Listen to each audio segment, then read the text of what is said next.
जो हैं वो एक प्रकाश को देते हैं, एक रोशनी के कारक हैं।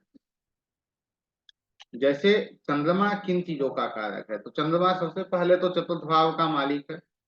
उसके साथ चंद्रमा माँ का कारक है, मन का कारक है, हमारी नीयत का, हमारी भावनाओं का कारक है, चावल का कारक है, दूध का कारक है, खोया का कारक है, जल है, हृदय से भी इसका संबंध है, भावना से, चांदी है, मोती है, समुद्री व्यापार है, बरगद है और खेती है। यह सभी चंद्रमा से हम देखते हैं। जितने भी ग्रह हैं वो चतुर्थ भाव में आकर अपने प्रभाव को अच्छे कर देते हैं। या हम यह कहें कि चतुर्थ भाव में आकर यह घर या सभी ग्रह सिर झुकाकर बुराई ना करने की कसम खाते हैं।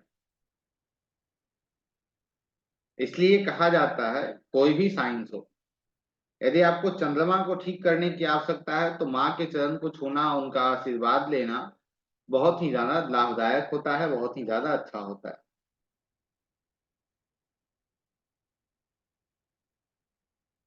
इसी कारण से चंद्रमा के चौथे घर में जितने भी पापी ग्रह हैं भाई, वह सभी शांत अवस्था में होते हैं, शांत होते हैं। जैसे चंद्रमा छठे में, आठवें में या 12वें में, इन भावों में कमजोर माना जाता है, लेकिन चौथे में चंद्रमा, चौथा तो चंद्रमा का घर ही है, यदि वहां राहु आ जाए तो चंद्रमा कमजोर हो जाता है। इन सभी अवस्था में सभी साइंस कहती क्या है,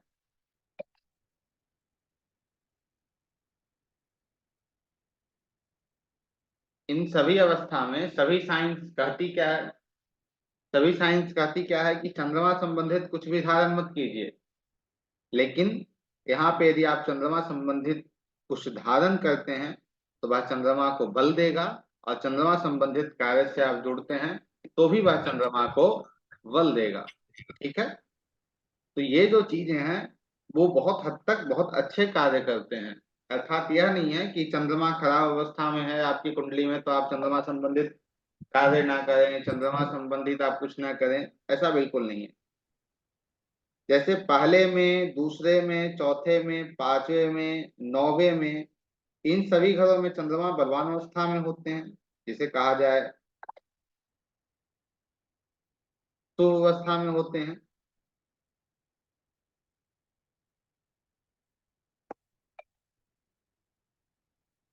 और चंद्रमा का यदि सबसे बड़ा कोई शत्रु माना जाता है तो वो केतु होता है। यह चंद्रमा को ग्रहण लगाता है, राहु चंद्रमा को ग्रहण लगाते हैं।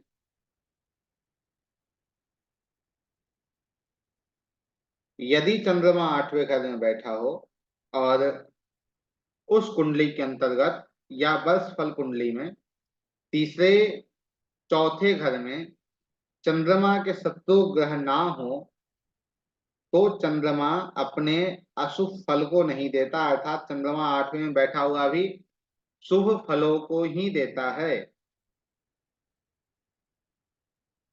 चंद्रमा यदि बुरे घरों में हो तो चांदी का कड़ा आप धारण कीजिए, लेकिन कब, जब तक चंद्रमा तीसरे घर के अंतर्गत हो।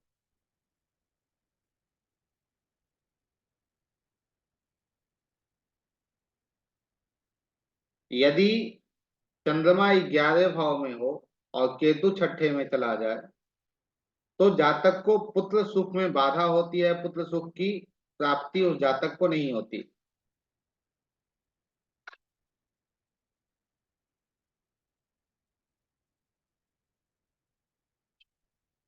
जिस कुंडली के अंतर्गत चंद्रमा हमें लग्न में मिल रहे हो उस जातक को मंगल, सूर्य, बृहस्पति, मंगल, सूर्य, बृहस्पति, मंगल, सूर्य, बृहस्पति संबंधित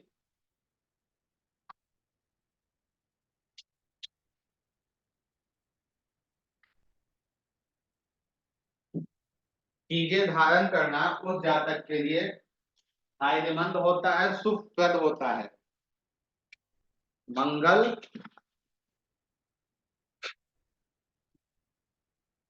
सूर्य और बृहस्पति संबंधित।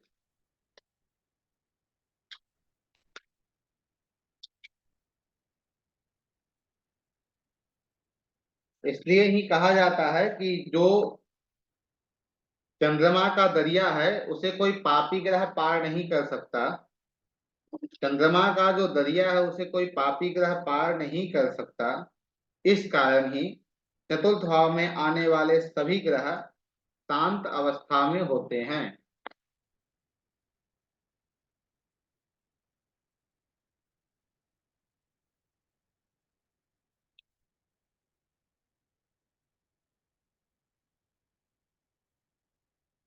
लाल किताब के अनुसार पूर्णमासी का चंद्रमा या दूज का चंद्रमा बहुत ही बली माना जाता है। पूर्णमासी अर्थात पूर्णिमा का, दूज अर्थात शुक्ल पक्षी द्वितीया का चंद्रमा बली माना जाता है।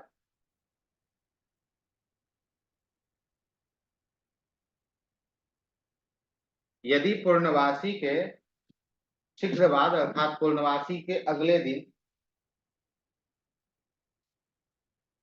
यदि पुत्र प्राप्ति की कामना की जाए, यदि इच्छा रखी जाए, तो संतान में पुत्र की प्राप्ति ही होती है।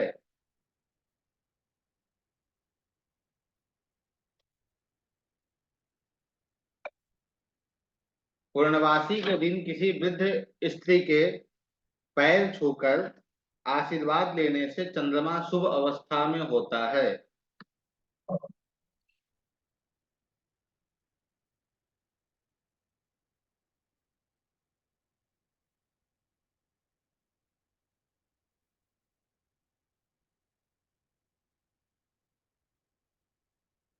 ब्याज पे पैसे देना या दूध संबंधित कोई काम करना पुत्र सुख में बाधा उत्पन्न करता है।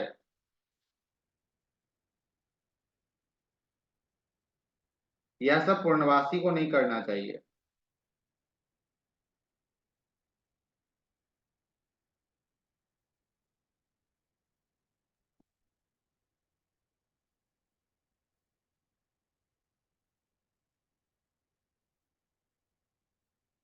यदि किसी व्यक्ति को संतान में पुत्र की प्राप्ति नहीं हो रही हो तो उसे कुल गुरु, कुल पुरोहित, पिता, दादा, माँ, इन सभी का आशीर्वाद लेना चाहिए। यदि चंद्रमा छठे में हो, आठवें में हो, 12वें में हो,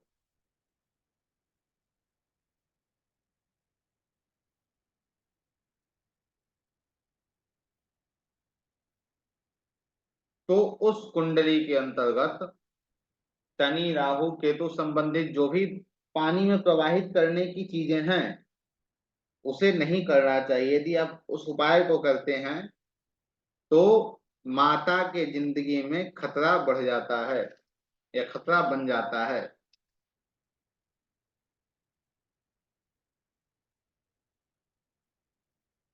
जैसे मान लेते हैं कि चंद्रमा जो है 6, 8 या 12 में हो, राहु चतुर्थ भाव में चला जाए, तो वहां हम राहु का उपाय ना करके वहां पे हम चंद्रमा संबंधित चीजों को ही अपना लें या अर्थात उनके कर्मा को करना प्रारंभ कर दें तो बहुत हद तक चीजें ठीक हो जाएंगी। ठीक है। चंद्रमा प्रथम भाव। चंद्रमा पहले भाव में यह किसका घर है? मंगल का पक्का घर है। और मंगल का पक्का घर होने के साथ ही यह घर का सुरभि कारक है। ये दोनों कौन है? चंद्रमा के मित्र हैं। और चंद्रमा के मित्र होने के कारण यहाँ चंद्रमा लाभकारी प्रभाव देगा।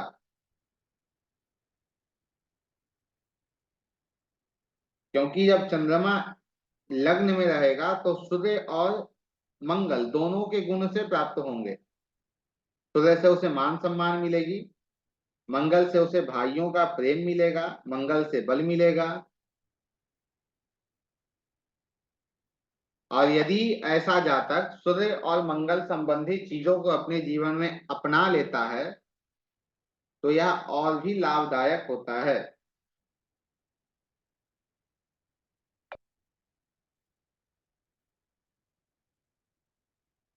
यदि लग्न में चंद्रमा हो तो माता का आदर करे, माता से चांदी या चावल लेकर अपने पास रखे तो जातक की उन्नति होती है। जैसे आपका कोई मित्र हो जो राज सिंहासन पे जाके बैठ जाए, प्रधानमंत्री बन जाए, तो आप कितने खुश होंगे। वैसे ही जब चंद्रमा लग्न में बैठता है तो सूर्य और मंगल जो चंद्रमा के मित्र हैं वो बहुत ही हर्षित होते हैं, खुश होते हैं। और लग्न में चंद्रमा ऐसा व्यक्ति भावनात्मक होता है, इमोशनल होता है।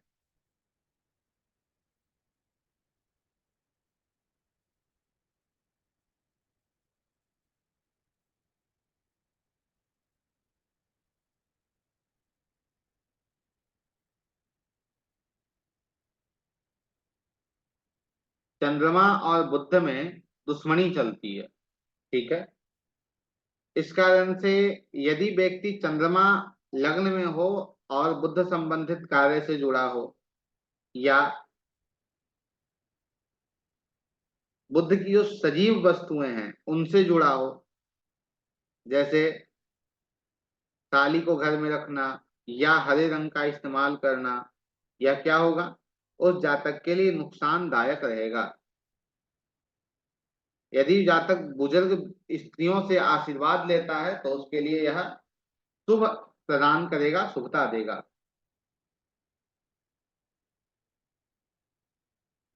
लग्न में चंद्रमा हो और यदि ऐसा जातक दूध को जलाता हो या दूध से मुनाफे कमाता हो, दूध बेचता हो, तो ऐसे जातक की आयु और संपत्ति यह दोनों के लिए नुकसानदायक होती है। चंद्रमा लग्न वाले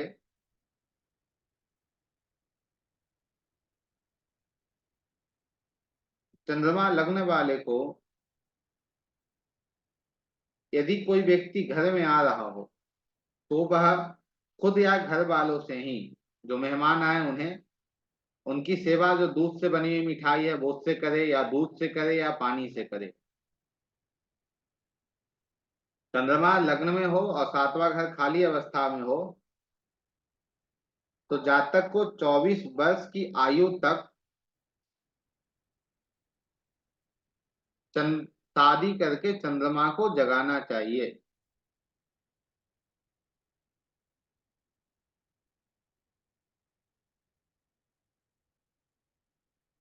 ऐसे जातक को स्टेट में नौकरी भी मिलती है और सम्मान की भी प्राप्ति होती है। यदि दूध को ऐसा जातक बांटता है, लोगों को देता है, या दूध संबंधित चीजें देता है लोगों को, तो इसकी उन्नति ही होती है।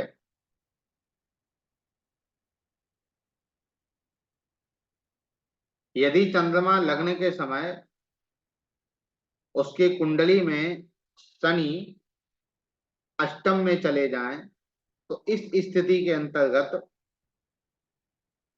बच्चे के जन्म से पहले, जिसकी कुंडली आप देख रहे हैं, उस बच्चे के जन्म से पहले उसके भाई या बहन को कोई विशेष कष्ट होता है, या भाई या बहन की मृत्यु होती है।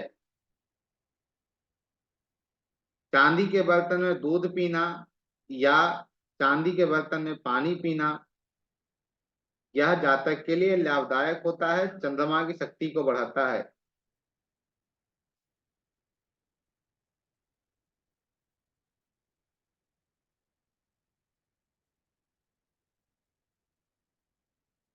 कांच के बर्तन में ऐसे जातक को दूध नहीं पीना चाहिए या पानी नहीं पीना चाहिए, या स्टील के बर्तनों पे से भी ना पिए तो उसके लिए बेहतर रहेगा।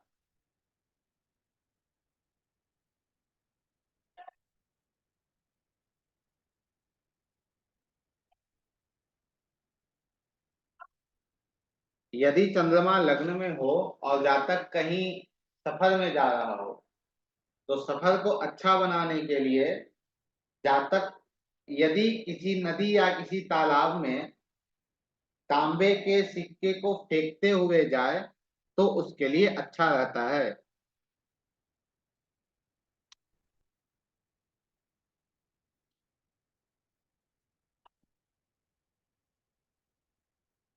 रात को यदि नींद की समस्या हो या रात अच्छे से नहीं बीत पाती हो तो चारपाई के चारों पायों में तांबे के कील लगवानी चाहिए।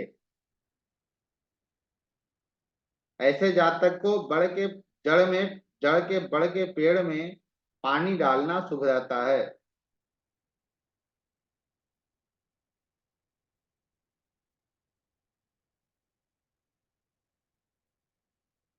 चंद्रमा प्रथम वाला जातक यदि अपनी आयु के 24 से 31वें बीच साल के बीच में कहीं सफर पे जाए और सफर से आने के बाद माँ को चरण छूकर प्रणाम करे, उससे माँ की आयु बढ़ती है। यदि ऐसा वो नहीं करता है तो माँ के स्वास्थ्य में समस्या देखने को मिलेगी।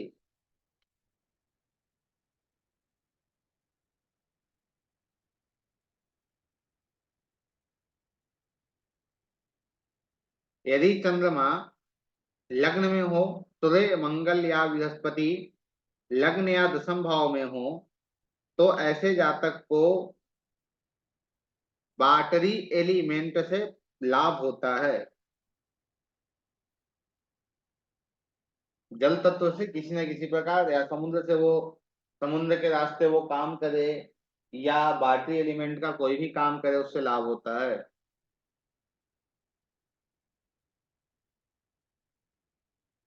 बृहस्पति यदि खाना नंबर 4 में हो, शनि खाना नंबर 10 में हो और चंद्रमा लग्न में हो तो ऐसे जातक को चंद्रमा संबंधित जैसे ट्रेवल एजेंसी इन सब का कार्य करना चाहिए। या जातक जितना ज्यादा घूमेगा उतना अच्छा उस जातक के लिए होगा।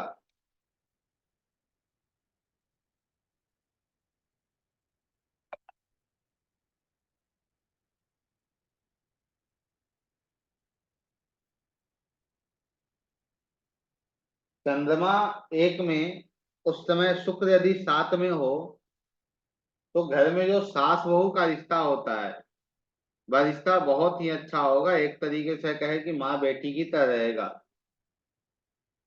लेकिन यह जातक के लिए अर्थात जातक के पुत्र के लिए यह अशुभ माना जाएगा। यदि ऐसी अवस्था किसी कुंडली में बनी है, चंद्रमा लग्न में शुक्र सप्तम में हो, तो विवाह करने के उपरांत घर में एक कुत्ता पाले, उससे शुभता आएगी।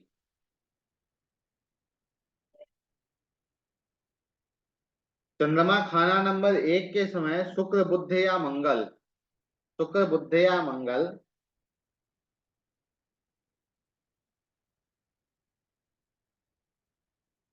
खाना नंबर 7 में हो तो यह शुभ फलों को प्रदान करते हैं।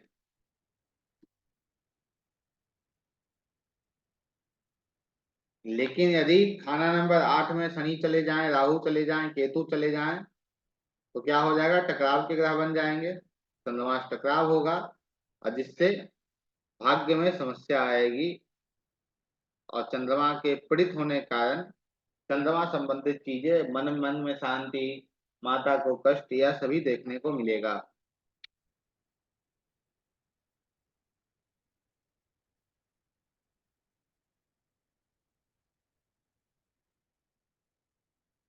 यदि चंद्रमा लग्न में बैठा हो और जातक को मुफ्त में चीजें लेने में बहुत अच्छा लगता हो, मुफ्त में हर चीजों को ले रहा हो, तो यह आमतौर पे चंद्रमा के खराब होने के लक्षण हैं। यदि ऐसा व्यक्ति करता है तो स्वयं से अपने चंद्रमा को खराब कर रहा है।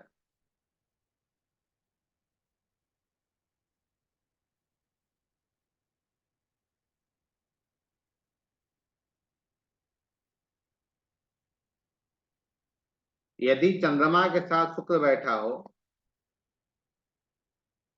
तो इस स्थिति में जब तक जातक की माता जीवित रहेगी तब तक पत्नी की सेहत में समस्या बनी रहेगी।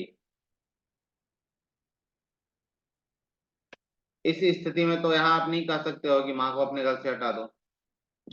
तो यहाँ आप यह कह सकते हैं कि बारिश के पानी को यदि घर में थोड़ा सा बोतल में स्टॉक करके रखे तो उसके लिए अच्छा रहेगा, शुभ रहेगा।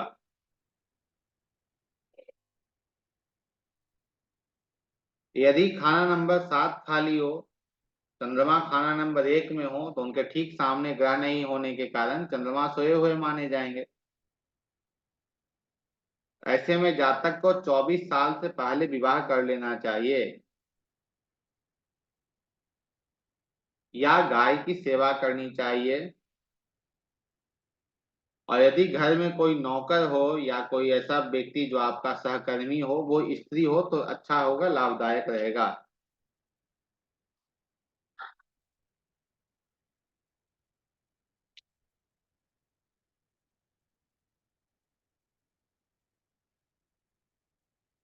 चंद्रमा लग्न के समय वर्षफल में या लग्न कुंडली में सूर्य और शनि छठे में चले जाएं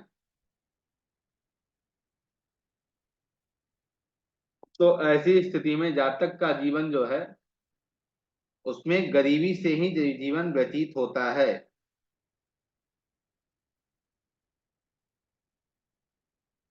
चंद्रमा लग्न में और यदि गुरु एकादश में चले जाए तो व्यक्ति लव अफेयर में बुरे तरीके से फंस जाता है। और यदि 11वें बृहस्पति हो, चंद्रमा लग्न में हो, तो इसका बुरा प्रभाव सास, माँ और भाइयों पे भी पड़ता है।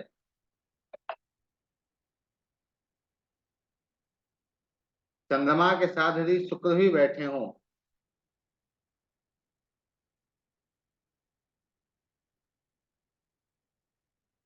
तो जातक की स्त्री मानसिक रूप से बीमार रहती है।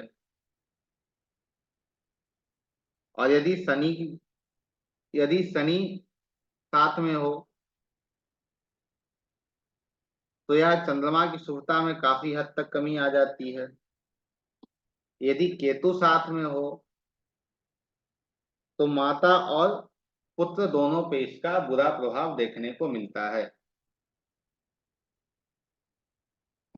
ठीक है, इसे हम यहीं तक आज रखेंगे क्योंकि आपको ध्यान में हो तो मैं आपको बता दूं, ये सूर्य 7,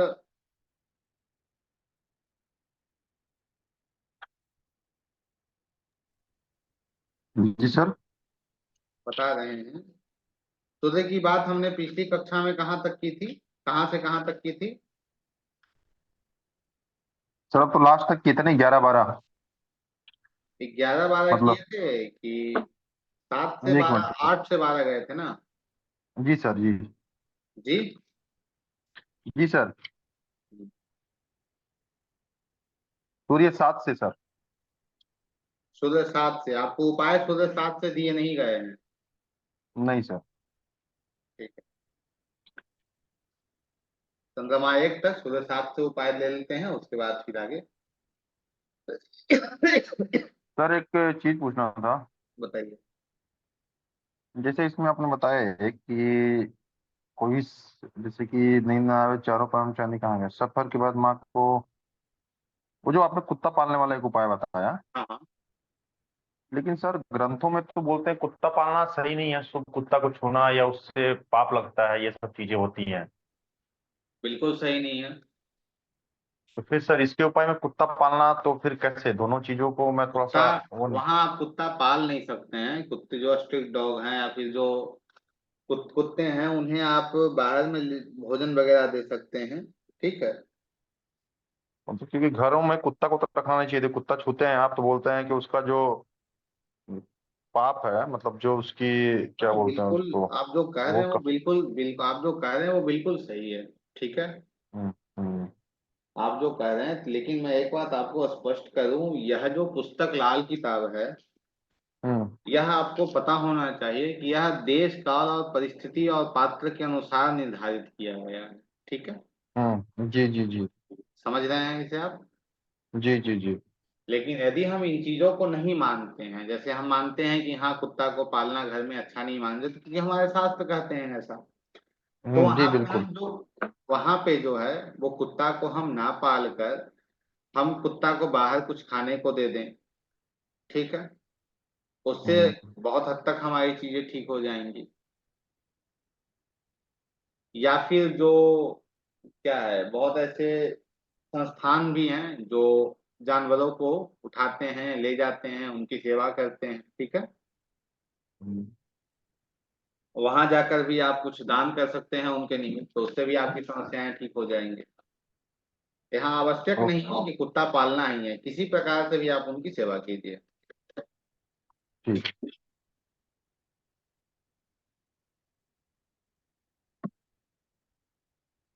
सूर्य सप्तम।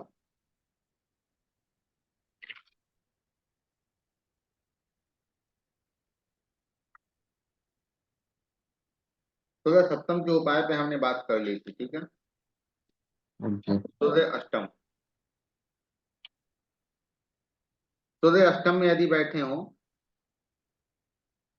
तो शनि संबंधित जातक को कार्य नहीं करना चाहिए, क्योंकि सूर्य क्या है, लाल किताब के अकॉर्डिंग सूर्य भगवान विष्णु के प्रतीक हैं। तो भगवान विष्णु के नाम लेने चाहिए या भगवान विष्णु की सेवा करनी चाहिए। बहते हुए पानी में गुड़ को बहाना चाहिए, यदि सूर्य अच्छे उपाय नहीं, अच्छे प्रभाव यहाँ बैठे हुए नहीं दे रहे हैं तो। तांबे के पैसे को जलती हुई चिता में फेंकें।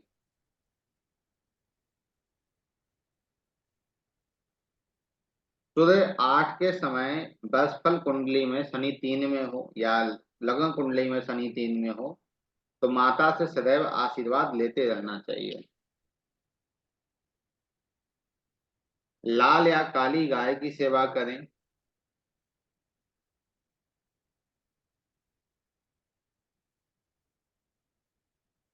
संभव हो सके तो गुड़ खाकर, पानी पीकर काम पे जाएं, यह लाभप्रद रहेगा। ठीक है, सूर्य नवम। चांदी, चावल या दूध का दान करना चाहिए। चांदी, चावल या दूध का दान करना चाहिए।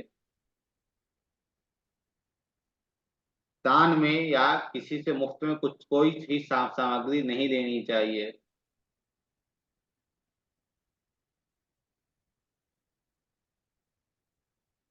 यदि घर में पीतल के बर्तन हो तो उसमें कुछ ना कुछ भर के रखें, या पीतल के बर्तन में हरे मूंग को डालकर रखें।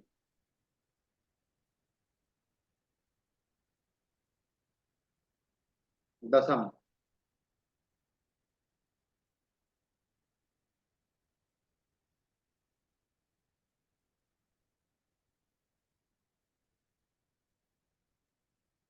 सर को ढककर रखें, टोपी का इस्तेमाल करें। नीले कपड़े से परहेज करने चाहिए।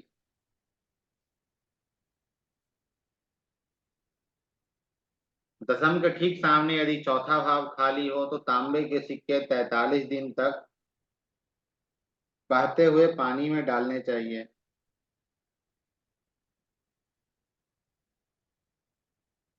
सूर्य और शनि का यदि संबंध कुंडली में बन रहा हो तो घर में हैंड पंप पंप लगवाना चाहिए।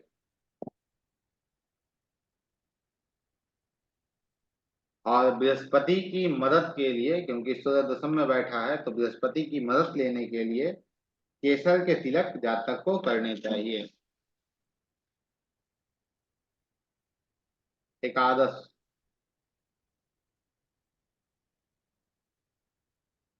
मूली, गाजर या सलजम। मूली, गाजर या सलजम सिरहाने रखकर सोए और सुबह मंदिर में दें।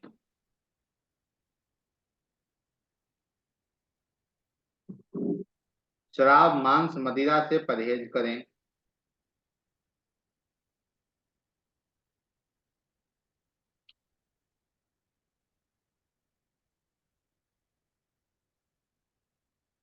जो भी पाप कर्म हमने किए हैं उन सभी पाप कर्मों को दूर करने के लिए यदि सूर्य आपका एकादश में बैठा हो तो अपने भार के बराबर, अपने वजन के बराबर दूध देने वाली बकरियों को, जितनी बकरियां हो जाएं, 5 हो जाएं, 2 हो जाएं, उन्हें जंगल में छोड़ देना चाहिए ले जाकर, या कहीं आसपास छोड़ना चाहिए वजन करके। लेकिन ऐसा नहीं है कि किसी घर से ले आए, कुछ पैसे उसे दे के और फिर हम छोड़ दिए उसे घर चला जाए, नहीं, उस व्यक्ति जिस जहां से भी लाए उससे आपको खरीद कर लाना। झूठ से धोखे से दूर रहें।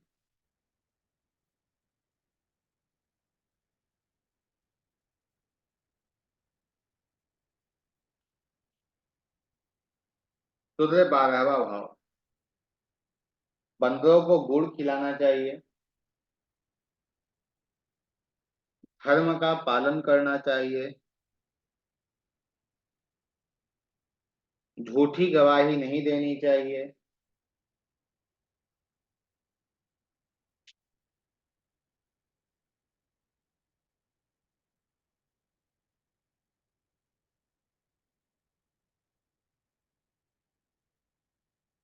साला चाचा या ताऊ के साथ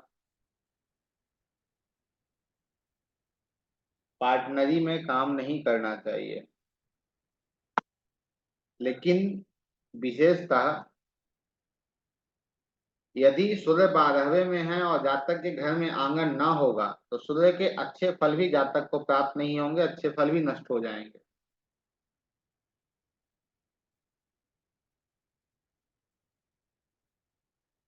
यदि सूर्य 12वें भाव में अच्छी अवस्था में नहीं है तो यह आपके आंखों पे बुरा प्रभाव डालता है।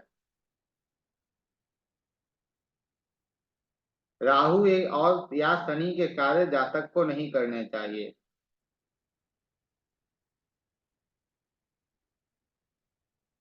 प्रॉपर्टी अपनी किसी भी स्थिति में नहीं बेचनी चाहिए। धर्म को नहीं छोड़ना चाहिए।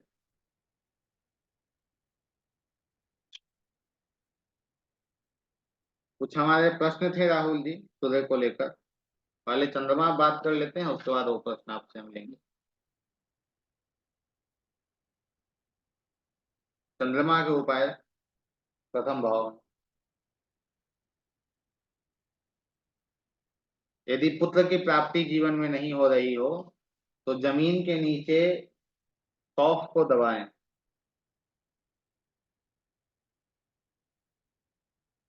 जातक को 24 से 27 वर्ष की आयु तक विवाह नहीं करने चाहिए। जमीन में सौंफ दबाना है सर? सौंफ, हाँ सौंफ।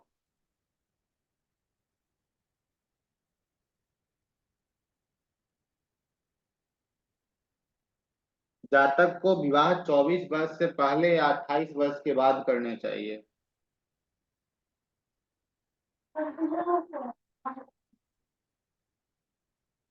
24 से 27 वर्ष के बीच में यदि जातक मकान खरीदना चाहता हो या बनाना चाहता हो तो ऐसे कार्य नहीं करने चाहिए।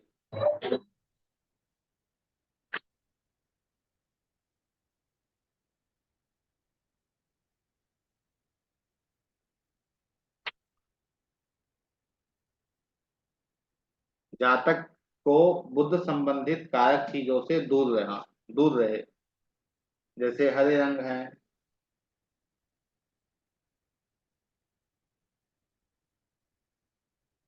बरगद की जड़ में पानी डालना चाहिए।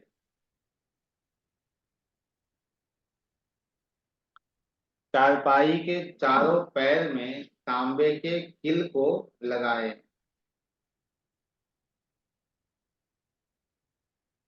घर में चांदी के थाल या चांदी के बर्तन रखने चाहिए।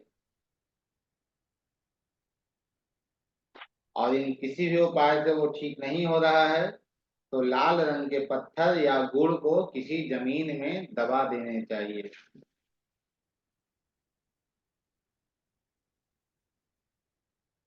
बरसात के पानी को घर में रखें।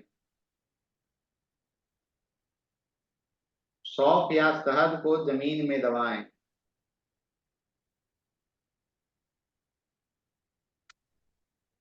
यदि घर में धन की कमी है तो माँ से चांदी की थाली में या चांदी किसी पात्र में चावल लेकर घर में रखें।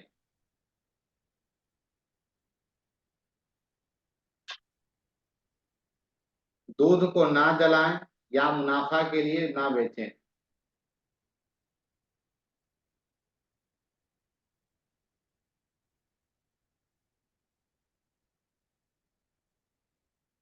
ब्याज की कमाई नहीं खानी चाहिए। किसी वृद्ध महिला की के पांव छूकर आशीर्वाद लेने चाहिए। शनि संबंधित कार्य ना करें, शनि संबंधित चीजों का इस्तेमाल ना करें।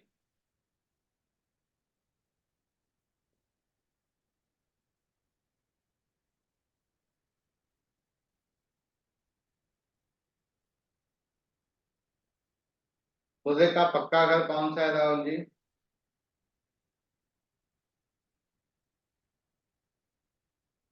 एक मिनट सर।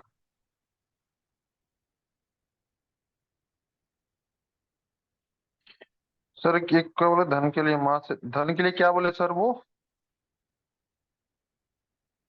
धन प्राप्ति के लिए या धन में कोई समस्या जीवन में आ रही हो तो चांदी के पात्र में चावल लेकर माँ से घर में रखने चाहिए, नॉर्थ वेस्ट ओके। डायरेक्शन में।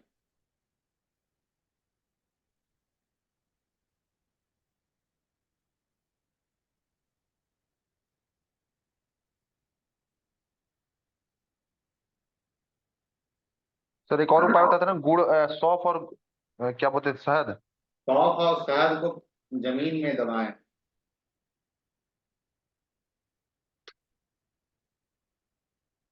निश्चिंत रहिए, सभी का पीडीएफ भी आप लोगों तक जाएगा।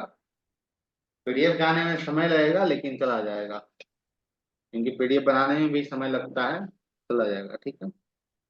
जी सर।